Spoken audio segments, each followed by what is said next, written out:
Welcome to Fantasy Focus. Today's podcast is presented by Geico. Get off TikTok right now. You can watch us every weekday at 11 a.m. Eastern Time. I'm ticking. I have a lot of things going on over here. Let me do the talking around here because you can watch us every weekday at 11 a.m. Eastern Time on ESPN's Twitter, Facebook, and YouTube feed, as well as the ESPN app. And you can download Fantasy Focus wherever you get your podcasts. It's Tuesday, so we're on to week. Oh, wait, no, we're not. No, we're not. We're still week 15. We're still. It's they have a new matrix, right? And it is everything's coming back around again. We can't get out of this week. It is a time warp. Yeah. It's a black hole. It's a fantasy ineptitude. It's a cornucopia of suckage. It's unbelievable. Like it's a black hole of happiness is this week, and we can't get out of it. We still have 2 more games tonight. Hopefully that they don't get postponed. And it's just this is like so unbelievably brutal. I mean, and it was one of those things where like all these games were so brutal. It was a fantasy Armageddon. It was just, it was the real life, dog sitting there with flames going around him. This is fine. It was the real life version of that for fantasy football. Awful until we got to Monday night, to which the Monday night games were like, hold our beer. Yeah, pretty bad. Pretty bad. We'll talk about this a little bit. You think this week was bad? Wait till you see the bleep that we got for you. Yeah, man. It was quite a weekend. It has been quite a weekend. We have 2 more games tonight. As you know, it's me, Matthew, Stephania, and Daniel here. We're going to give you a quick rundown of what took place last night. We have a ton of updates to get to as well. Sure, yeah. What did take place last night? Well, we'll get into that in just a little bit. I enjoy watching Field talk about this. We will talk about waivers, although a note that in your league, waivers will run 1 day later. Yes. So in most leagues, that means tomorrow night, meaning Wednesday night into Thursday morning will be when waivers run. So while we'll discuss some names this morning on ESPN, we should clarify. I can't speak to what other platforms are doing. I would know assume others the same, existed. but I don't know. I didn't know others existed. Others That's do news exist. To me. We can drop that breaking news drop next time we have such information like that. But before we get to waivers and also a Monday Night Football doubleheader recap, we have to get to some updates here. And we begin, Stephania. Unfortunately, yesterday was another day filled with COVID-19 news. A total of 47 players, plus 4 more that had tested positive on Sunday, were placed on the COVID-19 list. That 47 players, the most in any single day the NFL has ever had in these 2 seasons filled with COVID-19 news. So a busy day. And I think, again, just to reiterate, there's some new rules in place. So they are doing spot testing now. So asymptomatic vaccinated players are no longer going to be tested. Right. Unvaccinated players are tested daily, but there's spot testing, and out of that spot testing, they're going to find some positive tests, and that did happen yesterday. When you say there are 51, right? So it's 47 yesterday. It's 4 more on Sunday. So 51 total names. Stephania, do me a favor, quickly reel them all off the top of your head. Yeah.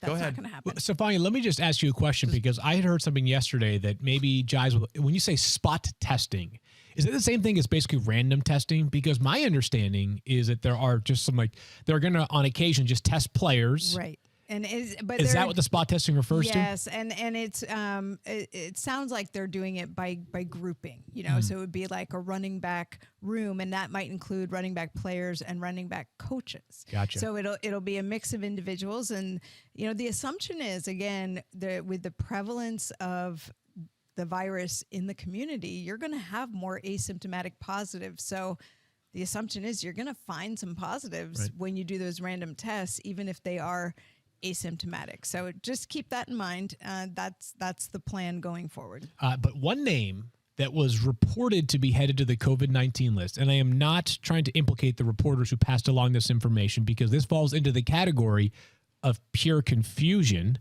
was Austin Eckler, Stephania. However, technically right now, what is the status of Austin Eckler as of 11:04 a.m. Eastern time on Tuesday morning? So as of 11:04 a.m. Eastern time on Tuesday morning, Austin Eckler is not on the reserve COVID-19 list. Okay, so he is not, but there was reporting yesterday from good people who cover the Chargers who it seems like there is a situation taking place in Los Angeles right now that could involve Austin Eckler. Several teammates were placed on the reserve COVID-19 list yesterday. That includes star pass rusher Joey Bosa. What I think we are trying to explain now is that Austin Eckler has neither been ruled out for Sunday of this week against the Houston Texans, nor is he out of the woods in this situation. Like, your antenna should be up as a result of the reporting that took place yesterday. We hope to have some clarity today, Tuesday. Hopefully we do. We'll let you know if we do. But for now, Austin Eckler, technically not on the reserve COVID-19 list, but could end up there at some point this week. I'm looking at the transaction report as it stands right now, and there were 7 Chargers placed on that list yesterday. He is not one of them. So I think it's worth having the conversation more, even more tomorrow, if we have A, clarity, and B, the fact that waivers are running, about what it would mean.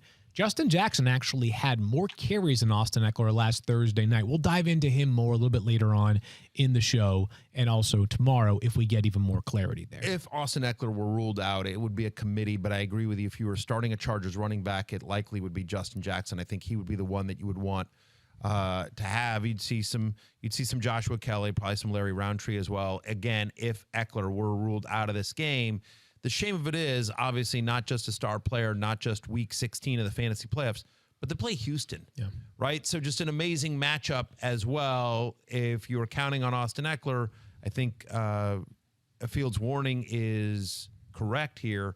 Antenna should be up, and you should be proactive. If Justin Jackson would be the most obvious, again, he won't get all of Eckler's work, but he'd be the person he'll be the one we rank the highest of the Chargers running backs. All right, so Stephania, from that news to news that was reported one way initially as well, and a reminder, like, we're so desperate to be first on stuff that it feels like we're not getting the full picture, because yesterday it seemed like Chris Godwin, there was a report that he was hurt, but he was going to be fine, and then we got a much different picture just a few hours later. Well, and to be fair, came from the Buccaneers themselves. I believe it that there were reports that Chris Godwin had an MCL sprain. All the reporters who cover the team uniformly had that information. And then yesterday, Bruce Arians informed everyone that he had an ACL tear and is done for this season. And I just want to be clear that sometimes the news that comes out, there will be a statement, there's conversation, and it might be a portion of the injury. I'm not saying he does or doesn't have one or the other, but it could be a combination injury, ACL, MCL, and it could have been there was part of it that was revealed.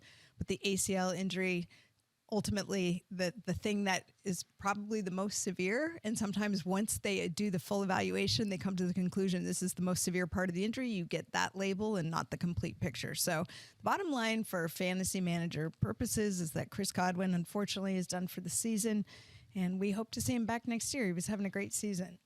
A guy who's going to be a free agent this offseason, playing on the franchise tag. He's been unbelievable for the Buccaneers. Here's hoping that this injury does not compromise his long-term outlook as far as the financials are concerned this offseason. My guess, he's still going to get a big old bag. But yeah, if you go by precedent, too, if you look at like somebody like Cortland Sutton, who came back from an ACL, MCL injury and looked fantastic, really, at the start of the season. We're not going to talk about his utilization right now. That's a different issue. But if you look at how well he was performing at the start of the year, and we're seeing more and more guys come back and have success after these injuries, I think Chris Godwin can and should get paid. I was excited because, it's just like what Cortland Sutton did is Cortland Sutton said, I'm going to go out, I'm going to prove that I'm fully healthy, I'm going to perform at a high level. And the Broncos, look, you can argue with the strategy, but the Broncos said, we stop being productive. Here is $61 million, Cortland, and you just keep running routes. We're not going to get you the ball. We're not going to throw you. We're never going to look your way. But here's $61 million to just, keep doing fly routes. Stephania, it's very exciting. While we're on the topic of Bucks Bucks $61 million doesn't buy you what it used to. It is what it is. What did it buy you in your first $61 million deal? Did you make $61 million a few years ago, and so you have this comparison? It does. Which year are you referring to? Yeah, exactly. Which last year. Years, and by the way, that's why Cortland Sutton and I have very similar fantasy production. Wow. Exactly. Wow. Very Stephania, similar. While we are talking Bucks, let's talk about a couple of other skilled players here, because there were some important updates on both Mike Evans and Leonard Fournette as well. Yeah, so Leonard Fournette, it sounds like you may not have him for the next game. Leonard Fournette dealing with a hamstring injury now. So I think you should make plans to be able to replace Leonard Fournette in your lineup. Mike Evans sounded like came away with a relatively mild injury. And so just follow the reporting day to day. But there's not a timeline on Mike Evans. Okay, so there's a chance, it sounds like, Mike Evans could play in Week 16. Nothing certain right there. And yesterday, Bruce Arians referenced how Leonard Fournette last year had the door open when Ronald Jones, one of the COVID-19 list, was dealing with some injuries, and Leonard Fournette took that job and literally ran with it. Now, he said yesterday, hey, we need Ronald Jones to do what Leonard Fournette did last year when his opportunity arose. So it seems like the Bucs are at least internally planning, as Stephania said, for one game missed, maybe more. There's only 3 games left, and no team that the Bucs played, the Panthers, the Jets, and the Panthers. 2 teams who have combined for 8 wins so far this year. Yeah, it certainly felt like a challenge for Ronald Jones. I saw that too, and I was like, sort of the gauntlet down. Yeah, pick it up and run with it. So understanding that, I think it's obvious what Ronald Jones means. Like, I think he's a clear-cut must-add potential for top 10 running back play this week, potential for running top 10 running back play next week against the Jets. Like, sure. Massive opportunity here, especially with Giovanni Bernard still banged up. Yeah. I think the wide receiver conversation is more interesting. Antonio Brown's going to be back this week. Correct. He's probably a top 10 play if Mike Evans doesn't play. But if Mike Evans and Chris Godwin sit, Matthew, just early instincts, because we only have 3 shows this week, would you trust Tyler Johnson or Brashad Perriman or anybody? No. Okay. That's the thing. I mean, so understand. So you've still got Rob Gronkowski, who's healthy, right? And we saw against the Saints again, obviously it was a poor offensive performance by Tampa Bay, but they involved Cameron Brate. OJ Howard got some targets. My expectation here is that, again, we're going into Week 16, and so the Panthers, they have struggled, but they're certainly better defensively this year than they are offensively. And so I don't know that I would want to trust a non-name Tampa Bay pass catcher in a playoff game in a, not a cakewalk of a matchup in terms of the secondary without having seen it, right? I mean, again, because you'll still have in theory, you'll have Antonio Brown, you'll have Rob Gronkowski, you'll have Ronald Jones, and obviously they've used the running back a lot in the passing game. And so to hope that, could Brashad Perriman get deep for one? Sure. Did Tyler Johnson get a decent amount of targets? Yeah, but, do they... I don't know, right? Scotty Miller, right? Yeah. Scotty Miller, who's flashed a few times over his career in Tampa Bay with Tom Brady under center. To me, I feel that one just feels dicey to me. It feels like there's probably better options there. And so I would avoid, I don't mind picking one of them up, especially because, to your point, they play the Jets in Week 17. And so if we see some usage, then you're like, great, that could be really interesting. I don't mind a grab and stash, but ultimately it's not anyone that I'd feel comfortable starting this week. One more here, Stephania, and this was a huge one, obviously, is Travis Kelce has also joined the COVID-19 list. He has. He was placed on the reserve COVID-19 list yesterday, Field. And just a reminder that now that there have been some changes with the protocols, there is a pathway for someone to return essentially 24 hours after the second day of testing, and not to be confusing, but yesterday he was placed on the reserve COVID-19 list. He could test this morning, and if that test comes back negative, there's some details to it. There are a couple of different methods that they go through to follow up and confirm that the player is indeed at either a threshold where the virus is low enough that they're comfortable returning them because it reflects no longer being contagious, or a double negative test. So there's potential for him to return back as early as tomorrow. I would say that in my conversations with people on teams, one way that I think the tenor has sort of changed in this regard is that with these new protocols is previously if a player tested positive, their status for that week was basically, we need a long shot. Now it's, there's a shot. Right. Mm-hmm. That seems to be how the tenor has changed, is that like they kind of went from resignation previously to optimism or hope. So we'll see on Travis Kelce. Obviously, we can't update you until, well, we don't know when we can update you. But if you're, hopefully by late this week, Thursday or Friday, we'll have some sort of sense on Travis Kelce's availability. The other aspect of that is that I think this reflects that there are more asymptomatic positives. And that is, we talked about these random tests or spot testing where they're picking up some asymptomatic positives. Those people are probably going to be the ones who clear the list more quickly. Sure. So if Travis Kelce indeed is one of those, we may see him back very quickly. By the way, not to be lost in that Chiefs news was that kicker Harrison Butker has also been placed on the reserve COVID-19 list. Obviously one of the top fantasy kickers in football. If you have him as your kicker, look elsewhere this upcoming weekend. There's no way to replace Travis Kelce internally. No. Noah Gray is a good young player, rookie from Duke from Massachusetts, more importantly. Sure. But no, it's important. No, but right, to your point, you're not like, is there a Foster Moreau on the Chiefs, so to speak, that you could go pick up? And neither of us think, or Noah Gray, like Blake Bell, right? I mean, unfortunately, there is not. To me, I would think that if Travis Kelce were out, to me, somebody like Byron Pringle becomes more interesting. You know, there'll be another pass catcher outside of Tyreek Hill. They spread it around a lot. What an interesting game on Sunday this will be if they don't have Travis. I want them to have him, obviously. I want Travis to be healthy, obviously. I don't recall the last time he wasn't on the field for the Chiefs. He's been remarkably durable. He's an amazing player in so many ways, and one of them has been his longevity. He is just, and like, you can't, like, he's Benjamin Button, man. He's like, I think he's 31, 32. Yeah. He's like 25 in terms of how he looks on the field. Yeah. So 32. Is he really? Yeah. Jeez. He's very similar to me. Very similar to me. Wow. You want to elaborate on that? Kelce. I'm also 32. Yeah. Take a look. 32 plus 32. Wow. Yes. Stephania, speaking my language. I love it.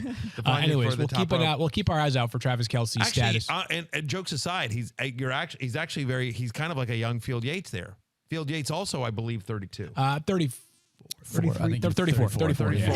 Yeah. But you don't look it. You look 25. Right, but the difference is that, like, if I spent time running around with like 25 or 26-year-olds, I would be slower than molasses. Meanwhile, he has 41.1 fantasy points in the opening round of the playoffs. This is why you hang around with me. You look really fast next to me. That's true. It's really super smart of you. Yeah, a lot of people like, Matthew, aren't you worried Field's going to leave you? I'm like, no. Look how good Field looks next to me. He's my security blanket. Yeah, exactly. Field's with me for life. Are you kidding me? Yeah, exactly. Every year you pick a ride or die when really I'm your ride or die every single week. All right. 1,000% Field Minister Yates. Hey, real quickly, just as long as we're talking injuries, this is important. And Stephania, this is for you as well. Oh boy. So probably just a tweet from Cam Inman, who covers the 49ers, does a great job.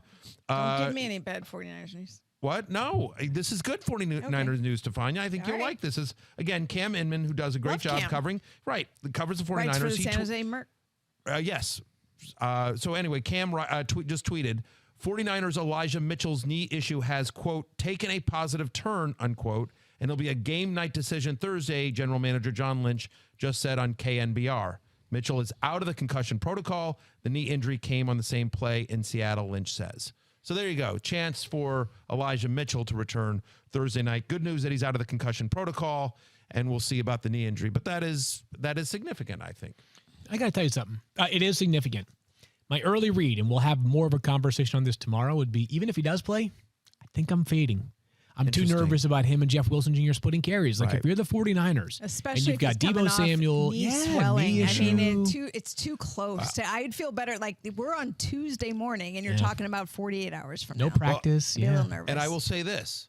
For all the struggles they've had offensively, Tennessee is playing really good defense, especially run defense. I don't think there's been a better run defense over the last 5 weeks than the Tennessee Titans, who, as everyone knows, shut down Najee Harris this past weekend. I mean, so the Titans are, especially in run defense, really, really legit. And then you figure Deebo Samuel gets 7 touches in the backfield, something like that, 5 to 7. So I like that call of fading Elijah Mitchell. Not a bad call at all. But just that is significant, especially given how well Jeff Wilson played. Sure. So if Elijah Mitchell were active, it might make the entire situation unavoid. Maybe an interesting Week 17 call, depending on how he looks. All right, we're going to come back and recap both Monday Night Football games. But first, do you own or rent your home? Sure you do. Yeah, you do, Stephania. And I know it can be hard work. You've been moving this past week. It's not easy. But you know it's easy. In fairness, it's hard work for Daniel. Because Stephania's like, Daniel, come over and move all my stuff. It's true. It is. I mean, that's factually correct. Wow, Daniel, I can't Sorry, believe Stephania. Under the bus. Daniel did. Daniel did move Stephania. No, he moved. Like, poor Daniel. All he's got is a bike. It's pretty hard. I got to be honest. He's got a bike and like a little wagon, one of those Red Ryder wagons. It took him like 400 trips to get all Stephania's stuff. You know how the Grinch puts all that stuff on that little sleigh? That is exactly right. So exactly, Stephania had poor little Rico out there with little horn, the reindeer horns, dragging all Stephania's stuff as well. Oh, man. Poor little 10-pound Rico. Oh, man. I'm Anyway, going to try tell this. us more about 10 Geico. pounds. Do you have any idea what a 10-pound dog looks like? I do. I own a 10-pound dog. Rico is not 10 pounds. Rico could dominate. And yet, what happened when Rico and Cooper met, Stefania? Yeah. What happened? Cooper peed on Rico because he has no manners because he belongs to you. Yes. That's right. Cooper established dominance. My little Cooper pup established dominance over Rico. Wow. He's a little Good taste. Lord. Yeah, exactly. All right, so Boy, I'm going to this make is sure that sideways. Geico stays Yeah. on as a sponsor for us. So do you own or rent your home? Sure you do. And I bet it can be hard work, but you know it's easy. Bundling policies with Geico. Geico makes it easy to bundle your homeowners or renters insurance along with your auto policy. And it's a good thing, too, because you already have so much to do around your home. Go to geico.com, get a quote, and see how much you could save. It's Geico easy. Visit geico.com today. That's geico.com. This episode is also brought to you by Captain Morgan. NFL fans know as the season gets underway, you got to have the right players for all 60 minutes to bring that spark. And sometimes you got to sub someone in to switch things up. Same thing goes for that drink in your hand on game day. So if you're looking to sub in something more refreshing, pour yourself a delicious, crisp Captain Morgan original spiced rum and ginger. Sub in the Captain Morgan, the official spiced rum of the NFL. Visit CaptainMorgan.com to find Captain near you. Drink responsibly. Captain Morgan Rum Company, New York, New York. All right, time now for us to recap our Monday Night Football doubleheader. We begin in Cleveland, where the Raiders win a pretty dramatic game, actually. 17-16 is the final. Daniel Carlson hit not one, but two game-winning field goals at the clock as time expired because the Browns went for the old ice in the kicker trick. It did not quite work. I said 17-16. It was actually 16-14 Raiders over the Browns. Both teams now 7-7. But a pretty ugly game as far as fantasy was concerned, Matthew, as the highest. I feel bad for the Browns. I mean, listen, great win for the Raiders. Feel bummer for the Browns. Yeah, like it's tough. Evan McPherson missed that kick. Yeah. Would have been the difference. Totally. I in mean, theory. this is the amazing part about it is that the Browns, if they had won last night, would have woken up today, first place in their division, fourth in the AFC. Because of the loss, they're in last place in the division and 12th in the AFC. Chew on that one for a second. Let's get back to the fantasy side here, and there wasn't much to write home about. Derek Carr had just 10.1 fantasy points. Weather wasn't great there yesterday. Josh Jacobs was okay. He had 12.4 fantasy points and 94 yards. Hunter Renfrow, his worst game in a while, 3 catches for 32 yards. He even muffed a punt at one point. Yeah. It was a weird Super day. weird. And then Foster Moreau was really their best offensive player. He had 7 catches for 65 yards, 13.5 fantasy points. I have no takeaways from this game as far as the Raiders are concerned. Yeah, I mean, look, so even though it played on a Monday, so they're out of rhythm, right? Because they were planning on playing Sunday, and all of a sudden now the game gets moved to Monday night or Monday late afternoon. Obviously, the Browns are a good defense. Wasn't great, wasn't awful weather, but wasn't great weather. Cold, a little bit of wind. Yeah, I don't know that there's a takeaway here. Like, if you survive this week, you're still starting Hunter Renfrow next week. We'll see about Darren Waller, but Moreau is a viable tight end replacement if he's out there, and you're still starting Josh Jacobs, and that's pretty much it. I mean, Brian Edwards catch a touch on here, but whatever. And you weren't starting Derek Carr anyway, so it just sort of is what it is. Right. And on the Cleveland side of the ball again. So Nick Mullins, and by the way, credit to Nick Mullins, Stefania. And I know this is a story that you were excited about just to see. Nick Mullins played well, performed adequately, I thought, didn't do anything to hurt his stock around the NFL. Especially, it was an unglamorous exit from the 49ers after tearing the ulnar collateral ligament in his elbow. First quarterback ever to have the ulnar collateral ligament repair and return to action, and really never got a chance. When you're third quarterback, you don't get many reps. And then to come in not expecting to have to play, to be the starter in last night's game. And, I texted him to wish him good luck. And he texted me last night and reminded me that it was a year to the day of the injury from the 49ers. And he was really grateful. He's a very humble, very sweet young man. And he was just felt like blessed to be back. And I thought he did a great job. It was unfortunate. I was pulling for him. Unfortunate they didn't come away with the win, but I thought he looked good, and it's certainly as good as could be expected given the limited practice time and everything going into the game. Sounds like Go ahead. Sorry. You go. I was going to say no question about that. And nice humble brag there that you and Nick Mullins are texting buddies. There you go. Well done there. To me, Field, Nick Chubb was Nick Chubb, got in the end zone, actually could have had a second touchdown, got called back due to a holding call. But Nick Chubb, especially this week, which was the fantasy wasteland, you got no complaints at all about Nick Chubb and his production here.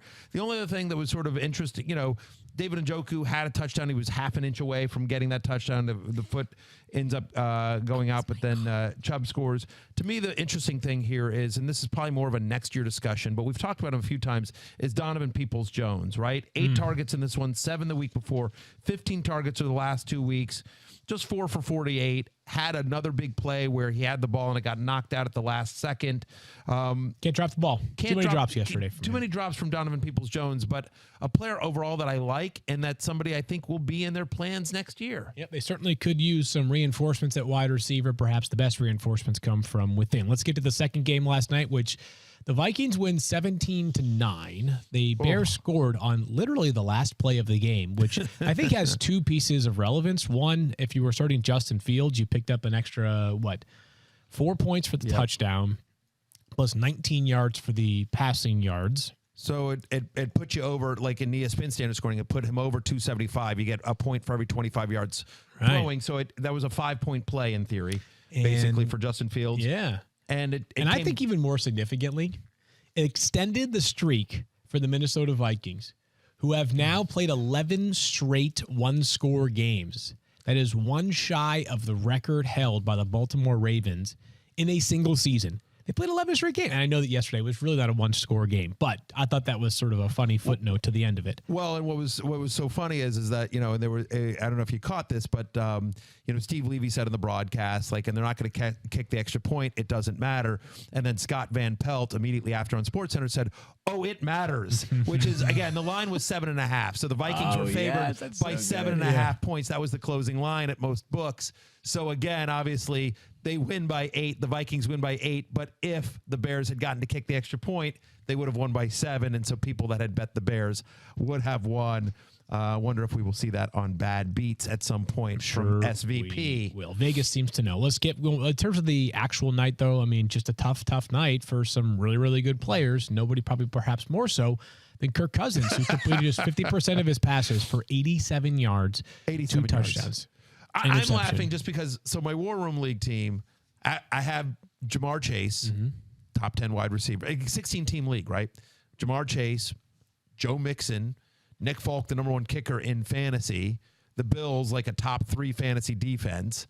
I have Ramondre Stevenson, who coming into the week was basically ranked consensus across the industry as a top 12-ish running back once Damian Harris was ruled out. And I have Kirk Cousins, who was a top 10 fantasy quarterback.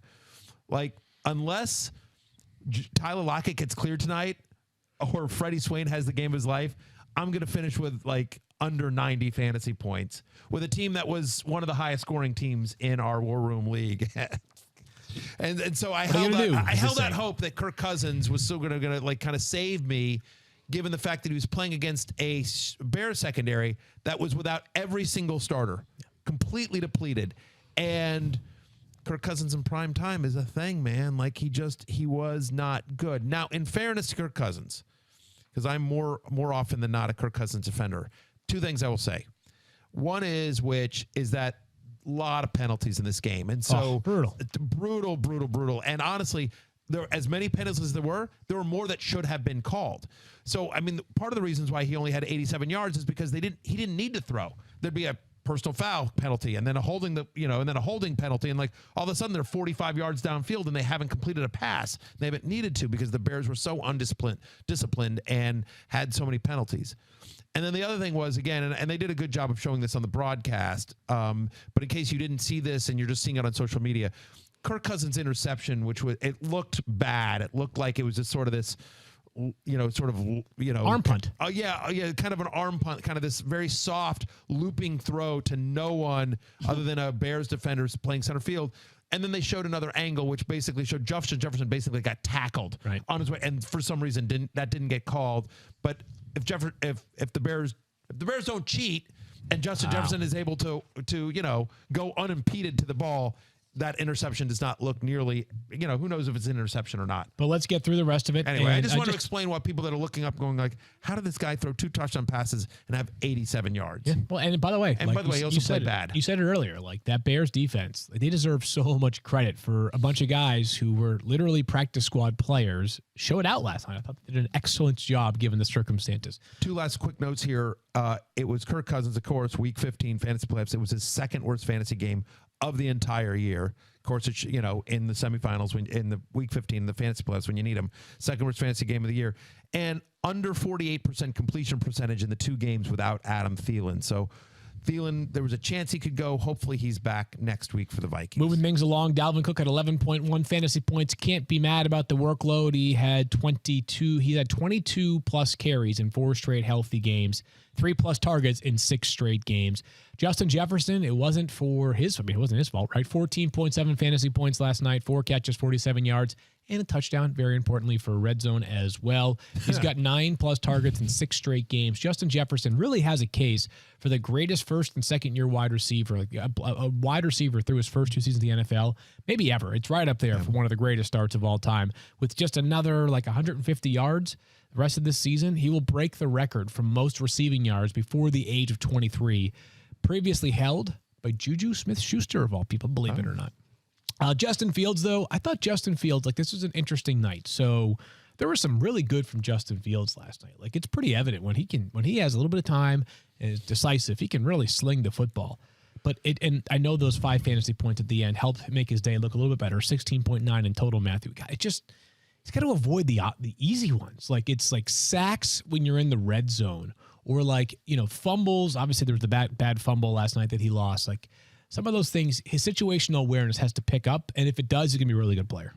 I agree with that. And, but listen, young player, and there's clearly, there'll be plenty of people that are going to pile on the Bears coaching staff. I'm not going to be one of them. It's lame at this point. Whatever, we get. But there's clearly some dysfunction going on in Chicago, and no Allen Robinson. They expected Darnell Mooney shouldn't be a number 1 wide receiver. I like Darnell Mooney. I really do. He was a preseason sleeper for me. He's exceeded expectations fantasy-wise. I think he's a really nice young player. He should not be the alpha wide receiver for a young quarterback. He need that in theory that should be Allen Robinson, right? So I think that I agree with you. Justin Fields needs to improve on the decision making. I think he needs to improve on, I think he holds the ball too long. There's a lot of things that will come with playing more snaps in the NFL, but there's also some positives there as well. Yeah, totally. And I saw a lot of people on Twitter last night basically saying Justin Fields is terrible and kind of stop that. It is way too early to toss in the towel on Justin Fields. There's enough there that gives you, that in another year, hopefully he is the franchise quarterback he was drafted to be. Yeah, no doubt about that. I think we all believe there's still plenty of upside. I still would like to see whoever is coaching him next year to unleash him more as a runner. 35 rushing yards last night for Justin Fields. Obviously, with his athletic ability, that could be the floor in a given week for him, not the ceiling in a given week for him. Let's move forward here. I mean, nothing else from that game, really. Mooney had 6 catches. Whatever. Cole Kmet had some catches. 9 targets, which was 9. He's had 5 or more playing targets from behind, right? 8 of the last 9 games. He's just like a lot of other tight ends. He might catch 5 passes. He might have 2. Probably won't score a touchdown. If you get lucky, if he does, sweet. In terms of an actionable, you're starting Darnell Mooney and David Montgomery next week, and Fields is a viable streamer, kind of in that mid-tier QB2 range with some rushing upside. Before we get to waiver wire, I want to clarify or check in with Stephania. Any Tuesday night updates that we need to be aware of, either players coming off the COVID-19 list, going on the COVID-19 list, things of that nature that we are keeping an eye on? So I think today is the day to watch, right? So for Seattle, we will watch and see if Tyler Lockett is indeed activated for the Seahawks. I do want to note that Travis Homer, one of the Seahawks running backs, was added to the reserve COVID-19 list yesterday. Alex Collins also on that list. Rashad Penny clearly will get the start, but the depth behind him remains a little bit murky. For the Rams, we know that Jalen Ramsey was activated off the reserve COVID-19 list, so he returns.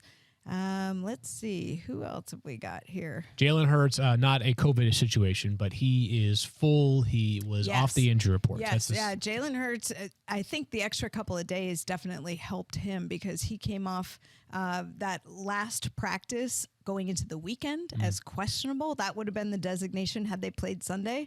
And instead, now he's off the injury report. So it shows you what a difference a couple of days can make. He had an ankle injury that I'm not sure is 100% improved, but they're comfortable with the progress that he's made that he can be effective and play. As far as Washington's concerned at quarterback, Stephania, as of right now, neither Taylor Heineke or Kyle Allen has been cleared from the COVID-19 That is list. correct. They remain on the COVID-19 list as of right now. Again, a reminder, games are at 7. Could happen by 4 o'clock today. Anybody can be activated in advance of the game. J.D. McKissick officially out for this game for Washington. And I think Terry McLaurin will play. Yep, he's going to play. He is off the injury report as well. I think we'll get Garrett Gilbert tonight if those two players. I would say that would be my expectation. You would expect it. Yep. I mean, it was a lot harder in the quarterback situation to just plug them in if they came off late in the day versus a wide receiver like Tyler Lockett. Sure. I think a big loss for Washington is Brandon Scherf going on to the reserve COVID-19 list as well. All-pro guard, as if things hadn't been tough for that offensive line for a long time now. Best player on offense. 1,000%. If you sort of look at the numbers in games in which he's played versus games in which he's missed, Washington's record is much, much better in games in which Brandon Scherf has played. And so that's a big loss for Washington. On the positive side, they have gotten a number of their defensive line players back. So, including Montez Sweat. Montez Sweat. So we'll see how that all plays out. I think really interesting to see what the Eagles running back situation looks like. Yeah, right? Miles Sanders, Jordan Howard, all available. Will be really interesting to watch them Scott, tonight. Already off the injury report in that regard. We're going to come back and talk about the waiver wire and then try to empty the bucket for some leftover things from Sunday as well. But before we do that, support for this podcast and the following message comes from Supercuts. Hair, it has a way of growing back faster than we want it to, and somehow it can feel like we need more haircuts than we have time for, right, Matthew? No, luckily, not right for me. Supercuts is here to make grabbing a haircut easy. Supercuts is here for you if you're someone who needs a haircut but doesn't think they have the time for a haircut. No more scouring the web for salons with availability. You can use the Supercuts app to find the location nearest to you and check in or just walk in. Another bonus, the salon shows estimated wait time so you know exactly what you're in for. As for the cut itself, it's always super solid thanks to Supercuts' highly trained stylist. Get in, get out, and get to that thing you need a haircut for. Whether you've got a first date or a vacation coming up or you just want to look good, Supercuts make getting a haircut effortless. It's not just any haircut, it's Supercuts. Check in now on the Supercuts app or on supercuts.com. With the safe return of live events, you can actually be there to catch all the action in person with Vivid Seats. That's right. Every alley-oop slam, every one-timer, and every sideline grab can be experienced live.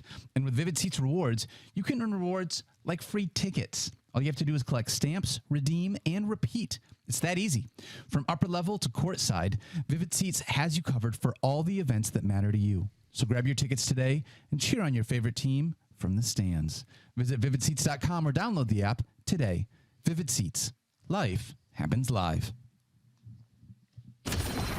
Time now for the waiver wire as we are back. Matthew, I'm going to let you go ahead and host this show. What could go wrong?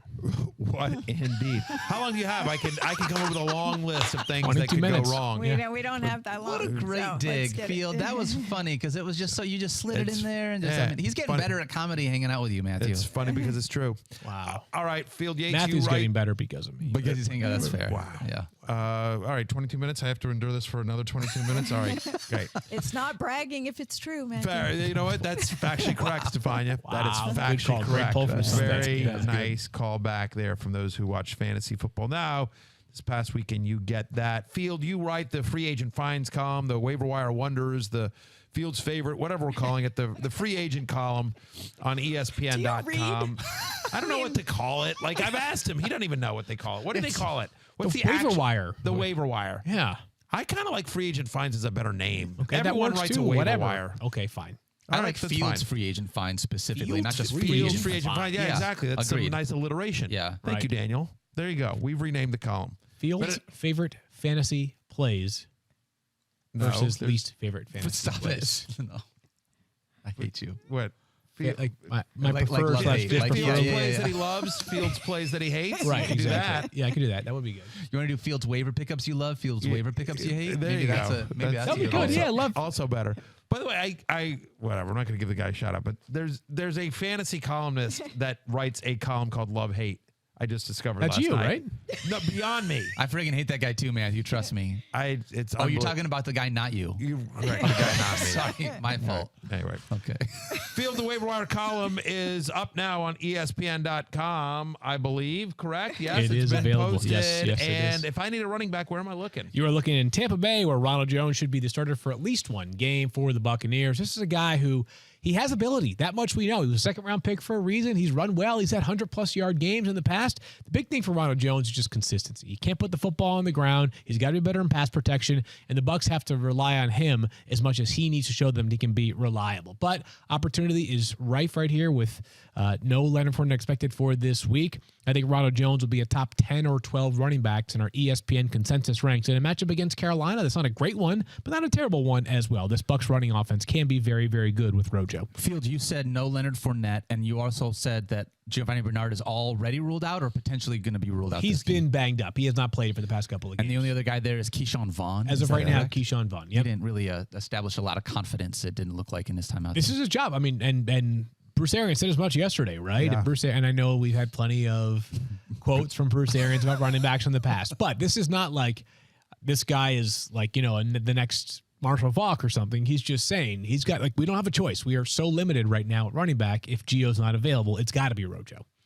Speaking of running back field, now we got some news earlier in the show that Elijah Mitchell is a game time decision, Yeah. but one of the reasons why you're not super optimistic about game time about Elijah Mitchell, I should say, is because of the performance of Jeff Wilson Jr. Right, another great week for Jeff Wilson Jr., who's busy. He found the end zone, caught a couple of passes, and if Elijah Mitchell does not play on Thursday night, Jeff Wilson, he's going to be a top 20 play, right? I mean, He's been so busy recently. It has clearly been him and Deebo Samuel as their two runners right now. They run the football at a very, very high level. I'm a little bit worried about the matchup. As Matthew mentioned, the Titans do an excellent job bottling up opposing running backs. Just ask Najee Harris. But volume, opportunity, run scheme gives Jeff Wilson a chance to get 15 points in any given week. In a week in which so much of it was just kind of like, are you kidding me? Yeah. Really? That guy? Wait, what? Why isn't my star doing anything? Perhaps nothing was more surprising than a running back that had literally had 4 carries, 4 touches the entire year, being one of the top fantasy performers of the week. And that's Miami's Duke Johnson. He's the only running back that scored multiple touchdowns this past week. The only one. I mean, I guess we have 2 games left, but as of right now, one running back has scored 2 touchdowns. It's Duke Johnson. It's remarkable that that's the case. We explained yesterday why there is some pause here. Brian Flores confirmed after our show they still want this to be a running back by committee and that Myles Gaskin is a part of it. And we figure Savon Ahmed would be healthier. Malcolm Brown will probably play some this upcoming week if he's activated off of the IR list. Plus the game is on Monday night. Plus the game is against New Orleans, is a very, very good defense, as we all know. So I'm putting him on there, Matthew. And the idea, I think, would be if he does it in 2 straight weeks where he has like 15 fantasy points, then in championship rounds starting in week 17 or starting and finishing in week 17, you might legitimately be playing Duke Johnson in your lineup. Look, there's no question it was super impressive. The concerns, of course, it was the Jets. Now he plays the Saints with more competition for touches. And then the week after that, he's at Tennessee, as we just talked about. A Tennessee Titans team that's a good run defense, and B, in that game will be coming off of 10 days rest because they play the Thursday night game. And so they'll have sort of extra rest to prepare for the Miami Dolphins.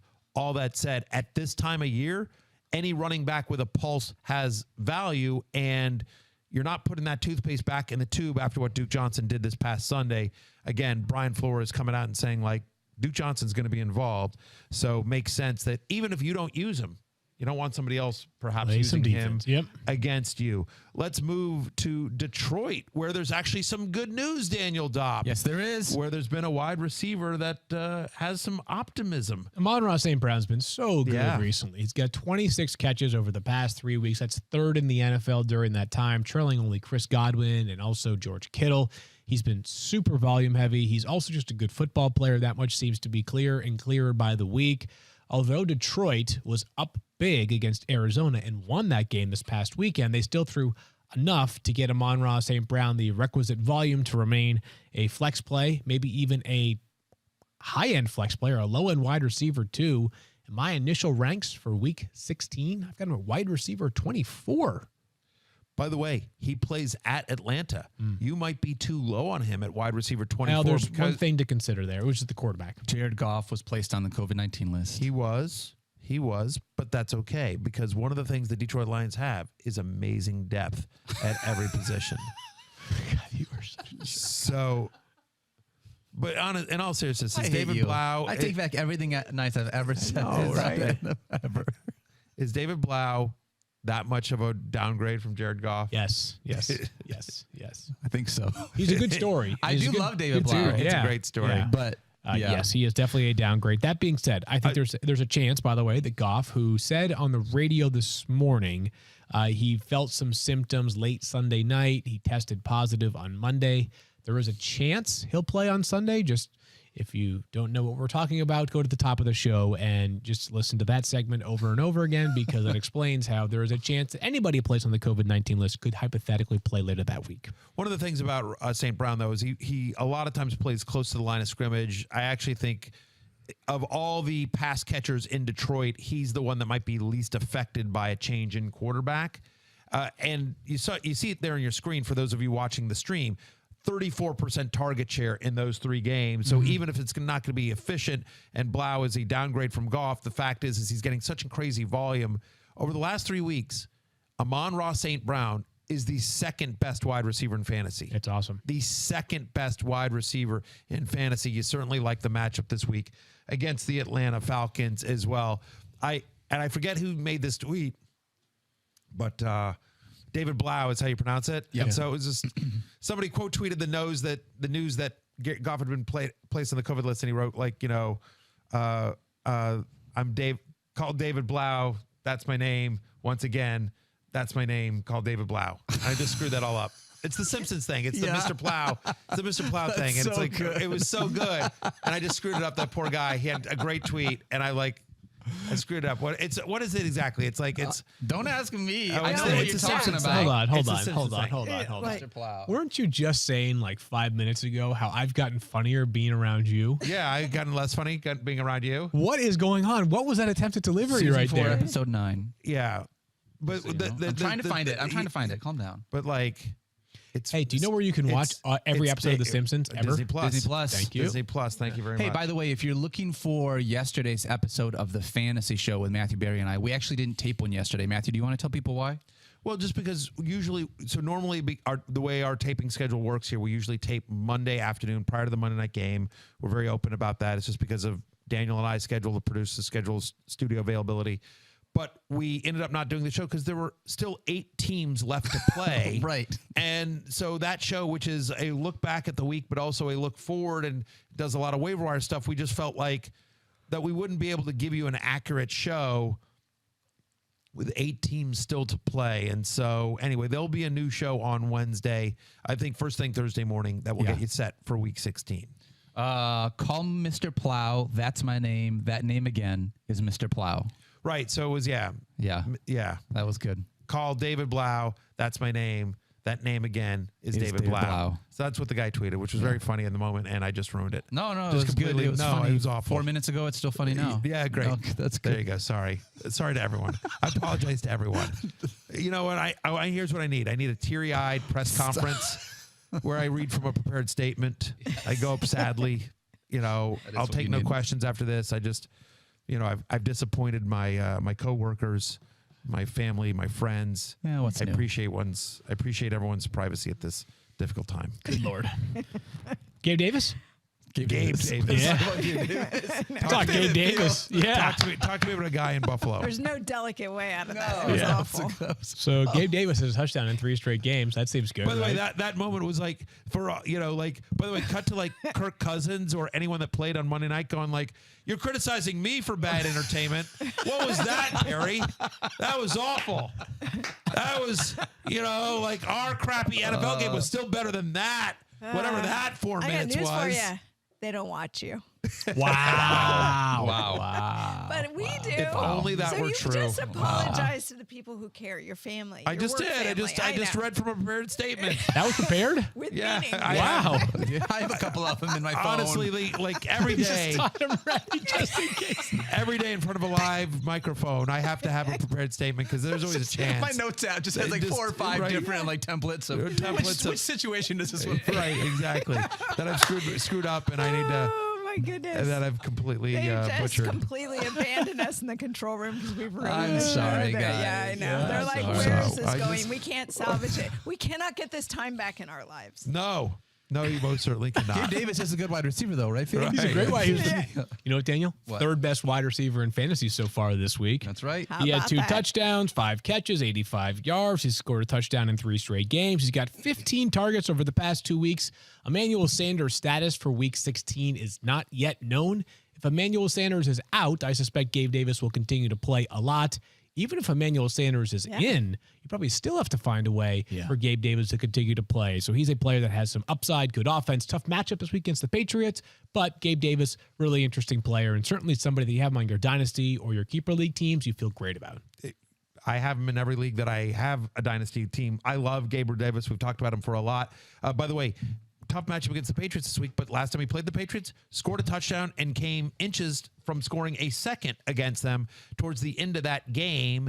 It is one of the best passing offenses in the NFL, obviously, and Gabriel Davis, not for nothing, was on the love list this past week, as was Amon-Ra St. Brown. I'm just saying. Wow, well done. It's time to Again, it's empty not out the bragging if bucket. it's true. It's not bragging if It's it's not true. bragging Let's if empty it's the true. bucket from week 15 on Sunday, and Cordarrelle Patterson was the second most popular player in terms of playoff rosters. He was on a playoff team in 62% of ESPN leagues. Wow. I do not know who was first. Perhaps Kyle can chime in. My guess is Jonathan Taylor, but I do not know the answer on that one. Perhaps Kyle will be able to confirm. Does everybody That want is to take a true or guess? Because Kyle's going to text me in Slack right now and tell me who What it is is. the question? What player was on a playoff team in the highest percentage of ESPN leagues? If Cordarrelle Patterson was second, Who was number 1? Cooper Cup. Cooper Cup, I Cooper would have Kupp said. was number It's gotta one. be my Is little that who it Cooper is? Cup. That is who it is. Yeah. Cooper Cup confirmed. I said it first, Matthew. Stefania, as Copied. always, Didn't hear you. nailed it. But so Cordarrelle Patterson, Didn't hear. second in terms of percentage of leagues in which he was on a playoff team, 62%. And he may have been the player that helped you lose the most playoff matchups in week Oh, 15 man. because he had Ouch. just 4.3 fantasy points. Now, couple of notes here.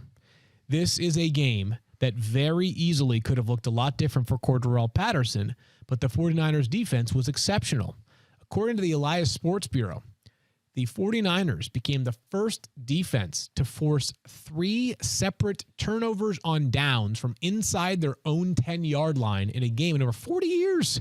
So the Falcons had 3 opportunities where they were literally knocking at the door.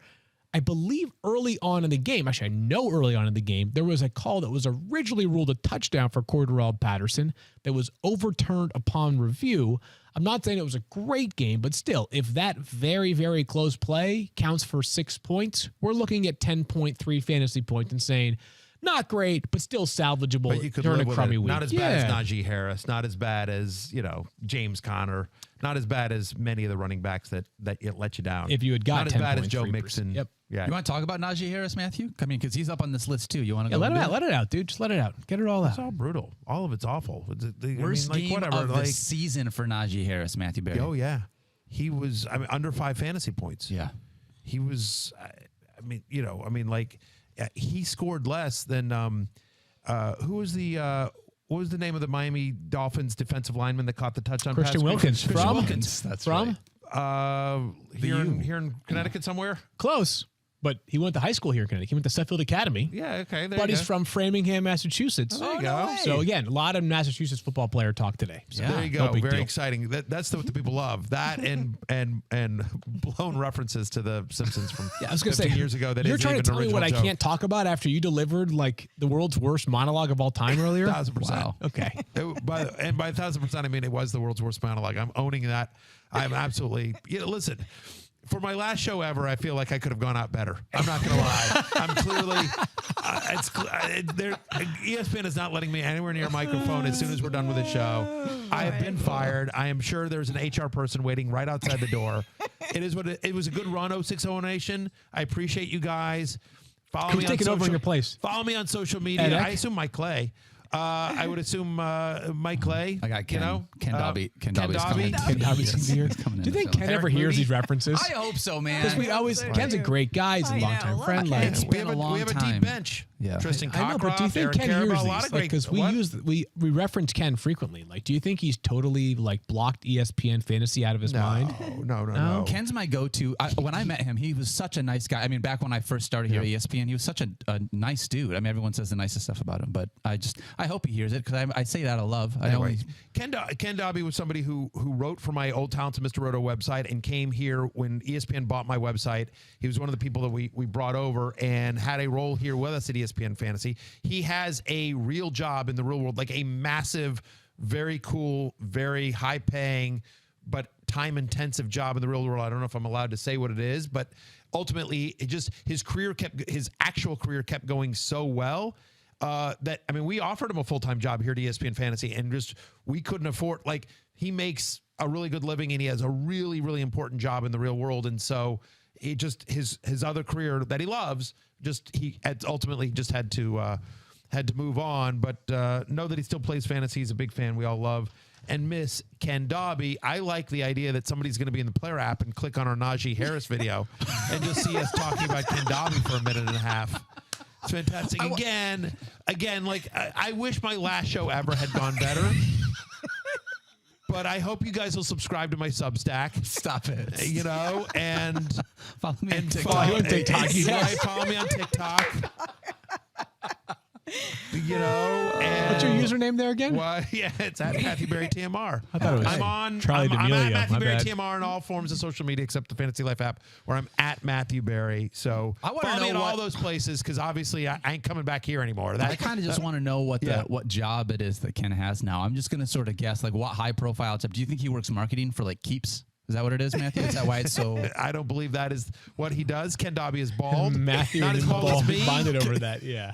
But yeah, listen, I'm trying to figure out what to do with my hair. I got to be honest with you. I'm having meetings. I'm talking to folks. Are you? Trying to figure it out. Do I shave it all off? Do I try to do do I try to do some sort of hair restoration kind of process? Go Urlacher on us. That'd be great. Go Urlacher. Yeah, Honestly, maybe. like you think about it for like a year or two, it'd be kind of like a little awkward because people were like, dude, what happened to, wait, I thought he was bald. But like 3 years from now, people are gonna be like, damn, Matthew he's getting younger. He's Benjamin Button. Exactly. I'm so glad I've subscribed to that guy's Substack. Yeah. Yeah, I miss him on the 06-0-0. That's what It they'll would be like say. that guy had a full head of hair He for the had a full last head 6 of months hair. of his life. Yeah. I don't know. We'll see. Like, whatever. I can't. I've been on. By the way, I've had basically the same hairline for like 12 years, so I can't suddenly show up with a full Urlacher, and not own it. I'm telling you though, like if I do it, I have to own it. You I have just to have to completely own it. dive in head first. I agree. No pun intended. But when you show up, and then everybody, it's like the shock reaction, and then everybody gets used to it. There you go. Don't do it slow and like creep in. No, and then, you got to do it. Just You either go all in. commit. You know what, Matthew? Maybe we do this. Maybe we try to find a really big thing where you and I'll shave my beard. I was just one gonna say, day. can I get a donation? Yeah, and Will you give shave me- your head. Where we'll do a thing. Maybe we'll try to raise a bunch of money. Where we'll do something like that. I don't know. What if you just like wear a hat for 2 years straight and then just claim that you just had hair growing on it the Right. whole time? Like Danny Cannell? Yes. Yes. Didn't Danny Cannell wear a hat for like 3 straight years on air or something like that when he Really? was with us? I don't know. I feel like I don't think he has a hair issue the way I He's do. got good but- lettuce, yeah. Yeah, I was gonna say good lettuce. Why is it called lettuce, But I was just Fields, gonna say, you know? I feel like every time I ever saw whatever, I feel like anytime I ever saw Danny Cannell on air, or he's always wearing a hat. Like I always feel like that was kind of his thing. He's graduated Baseball from hat. hats to turtlenecks now. My guy Danny likes it. He actually rocks them pretty well, Danny. I respect it. I'm not hating. Fair hating. enough. No, we love Danny. course. Danny's an old friend, old colleague. I hope you guys speak well of me. We just got, by the way, the producer, the director just got in my ear and just said 2 minutes. But what was great is he was just like 2 minutes, like 2 minutes, like just get through this. You just got to get through it for 2 more minutes. Just like But it this was is like it the was 2 minute warning in an NFL Oh, game yeah, where it's yeah. like That's what actually it is. 12 Or- minutes left, right? Yeah, no Or- timeouts. Yeah. We This just has want been to a- get through the 2 minutes. The end of the show has been a lot of hanging out. We appreciate that. Also, this week is just going to be weird. Tomorrow's show. Can we just talk about tomorrow's show real quick? Yeah, let's do do it. that. Yeah. So Stephania is not going to be here. It's going to be me, Matthew, and Fields. So also it's a Wednesday show, which is going to be our Friday show because I want everyone to have as many days off for the holidays as possible. So please bear with us with that. So tomorrow's show, we're going to have some fun, just talking some conversation, but we're still not going to know a whole lot by the time we get to tomorrow previewing this week 16. That's right. We also have fantasy. To everyone at home, by the way, we still won't know a lot. What else is different? What else is new? Right. No, you knew so much last week. You had me start Tom Brady and Najee Harris and Alvin Kamara and Jamar Chase and Gronk and all those guys. Like Higgins. Right. Yeah, exactly. Higgins was fine. He had 23 receiving yards. He was totally fine. I mean, relative to Jamar Chase, who had 3, right? Exactly. Chase Claypool. It was all brutal. Anyways. It was ugly and awful and a black hole. And all I'm going to say is like, you know what? You know how you could have avoided all this? A subscription to rotopass.com. Look, it's my last show. He's gonna go out swinging. I'm gonna go down swinging.